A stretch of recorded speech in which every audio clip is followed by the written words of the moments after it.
While culture affirms your right to believe what you want, it is increasingly uncomfortable with some beliefs that are considered unacceptable. And more we hear Christians labeled as intolerant. And with us in studio today is Ravi Zacharias. Hello, Ravi. It's always good to be with you, Bob. It seems like here in the States, you can't pick up a newspaper without seeing someone accuse someone else of being intolerant. And interestingly, that charge is generally coming from secularists. Are you seeing that as well?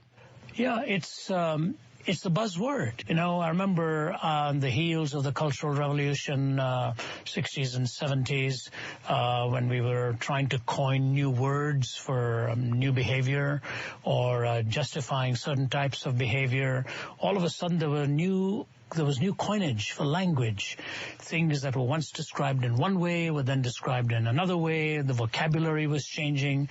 Terms like values, clarification, both of which were undefined but had an ideological bent, and things like hate speech. And, instead of free speech, then you all of a sudden came out with hate speech. So tolerance really became the word for the new relativistic base for your choices, and anyone who posted an absolute into the discussion was considered intolerant. So it was the absolutization of a relativistic ethic, meaning anything goes so long as you're okay with it, relativize it to yourself, and if in the open marketplace of ideas somebody questions you, then they're intolerant. That's the way it came about, and many books were written on the subject. One has to be very careful. All kinds of dictionaries were developed as to what forms of intolerance were taking place. Even things like lookism, you can't look at a person in a strange way when they say something. One of the campuses was dealing with that word. So not only can you not say anything, you can't even look in a certain way. And if people in the East, we speak with our faces and with our hands, that's basically telling us to turn our backs to their conversation so we don't offend anybody. And put you in a straitjacket. That's right, or a mask. Yeah, there you go. D.A. Carson recently wrote a book on this topic, and we're going to be talking about that book in this discussion today. And the book is called The Intolerance of Tolerance. And he said that when he goes to college campuses, he's often asked to speak on this topic. He points out that the definition has changed over the years, where tolerance used to mean, I believe what I want, you believe what you believe, and I respect your right to believe that, but I don't necessarily have to agree with it. Now you'll find dictionaries that will say, and let me quote it, acceptance of different views.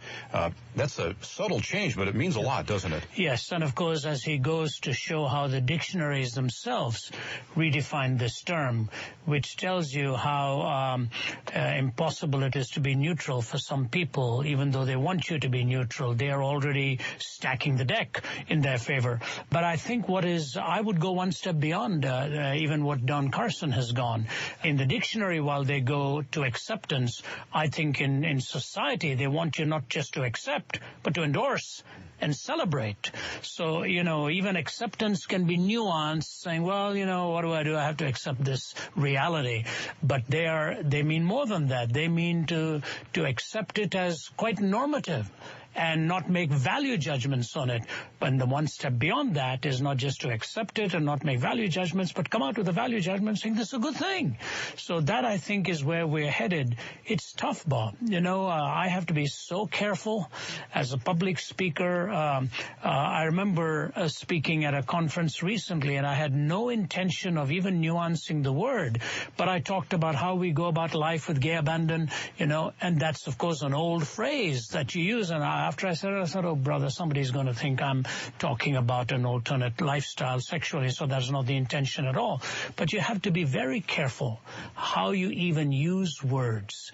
And this is, I like to put it this way. Everybody may have a right to what they believe, but that does not mean everything they believe is right.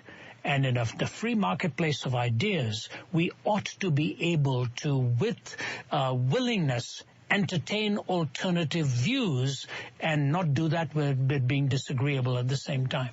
Well, Ravi, the ramifications for the Christian are severe. How in the world does the Christian present the gospel as truth in an environment where any claim to knowing the truth is seen as gross intolerance? It's a great question, Bob. And, the Bible says, can an Ethiopian change his skin and leopard its spots? I can't change my skin. I come from where I come from. I was born and raised in India. And very fascinating. If you go to India or being raised in India, nobody stands up there and apologizes that there's a Hindu substructure to the culture, our culture in India. There are views that are taught from the class by professors. You expect him or her to say the things they do, and you don't sit there sort of saying, I don't like what he's saying. I'm going to question him because I don't believe the same thing. But out in the West, that's really what's happened in reverse. The Judeo-Christian worldview framed how we came to be where we are today, the ethical belief system, the substructure of free speech, the intrinsic value of human life. Those are all really Christian ethics based on that. There's no other transcendent worldview that lends itself to these ramifications. But here we are now.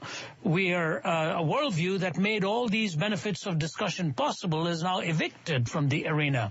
The very universities that were founded by people who were followers of Jesus Christ are now people who are not allowed to say the things that they were once upon a time allowed to say.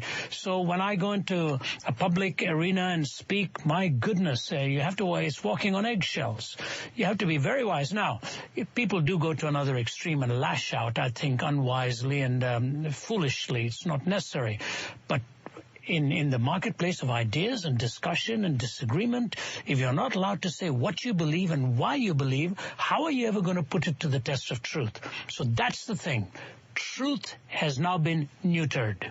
And I remember in the 60s reading what Adlai Stevenson had once said. He said, what we need is a new word in the English dictionary. That word is yo. It neither means yes nor no. So that illusion of neutrality is what we think we are living under, and that is absolutely not so. It is neutral to the one who wants to foist his or her worldview. It's a one-edged sword. Lop off the opposition. Keep a blunt edge towards yourself. Berger's plausibility structure raises another problem for evangelicals and apologists as yourself.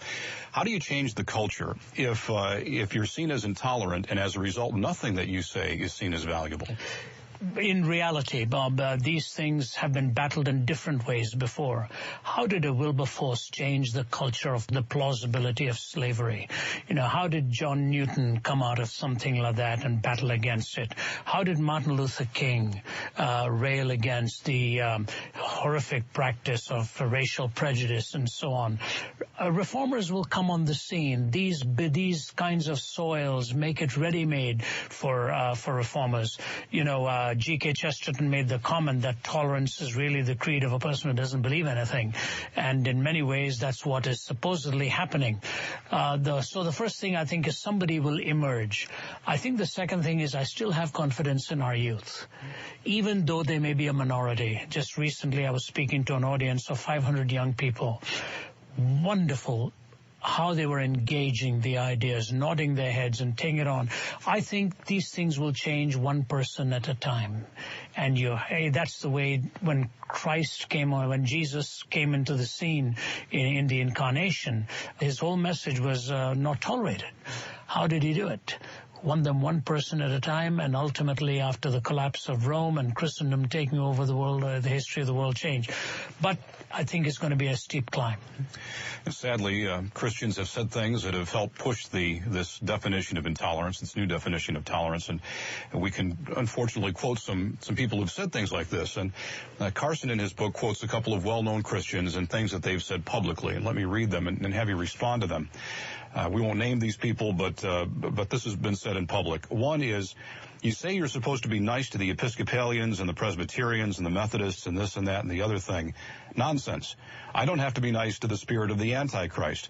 I can love the people who have false opinions, but I don't have to be nice to them.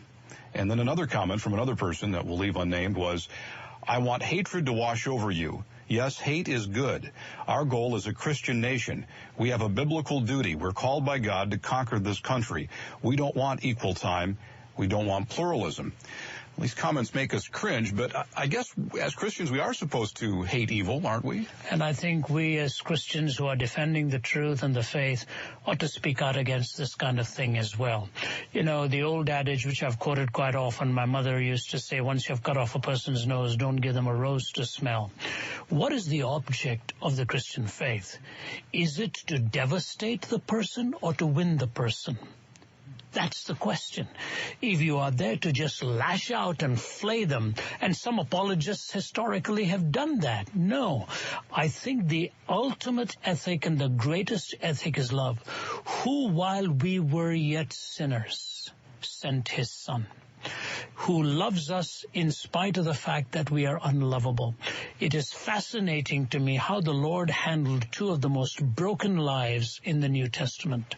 The woman of Samaria, how he gently peeled the layer away. And it is fascinating what she says, come and see the one who knew everything about me. And what is unsaid there is, and he didn't cut me down at the knees. What she says is, Messiah has probably come. Come and see that one. And then the woman who comes with the alabaster ointment. Interesting.